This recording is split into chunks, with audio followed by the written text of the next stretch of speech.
Selamat datang di Cerita Bijaksana. Kali ini kita akan belajar dari filosofi bambu, tentang bagaimana sebuah pondasi kehidupan itu sangat utama. Mari kita simak sampai akhir cerita ini. Tahukah kamu, bahwa pohon bambu tidak akan menunjukkan pertumbuhan berarti selama 5 tahun pertama. Walaupun setiap hari disiram dan dipupuk, tumbuhnya hanya beberapa puluh sentimeter saja. Namun setelah 5 tahun kemudian, pertumbuhan pohon bambu sangat dahsyat dan ukurannya tidak lagi dalam hitungan sentimeter, melainkan meter. Lantas, sebetulnya apa yang terjadi pada sebuah pohon bambu?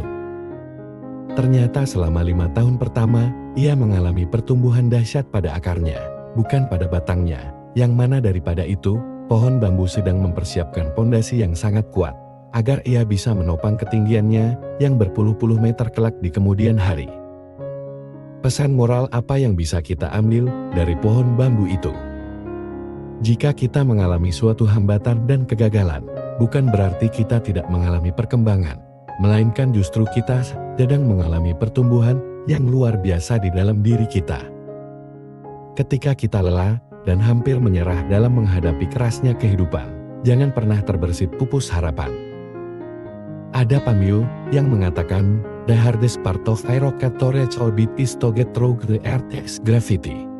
Bagian terberat agar sebuah roket mencapai orbit adalah saat melalui gravitasi bumi.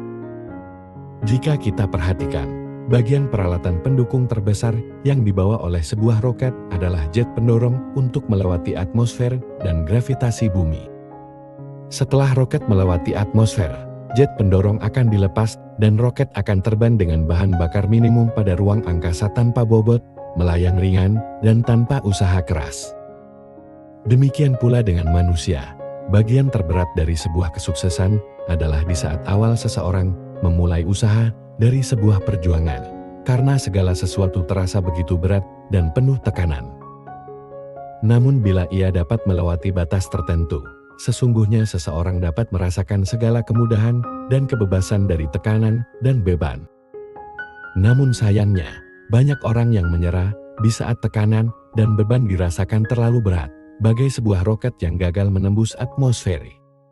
Buya Hamka pernah berkata, kalau hidup sekadar hidup, babi di hutan juga hidup, dan kalau kerja sekadar kerja, kera juga bekerja.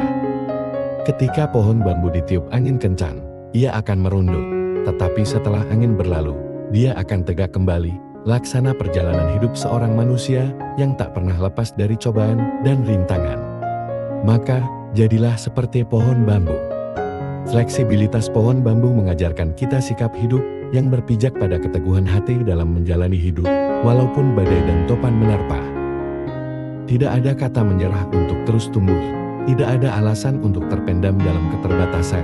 Karena bagaimanapun pertumbuhan demi pertumbuhan harus diawali dari kemampuan untuk mempertahankan diri dalam kondisi yang paling sulit sekalipun. Pastikan dalam hari-hari ke depan, hidup kita akan menjulang tinggi dan menjadi pembawa berkat bagi sesama, seperti halnya pohon bambu. Belajarlah menjadi seperti pohon bambu yang kuat, namun fleksibel mengikuti hembusan angin.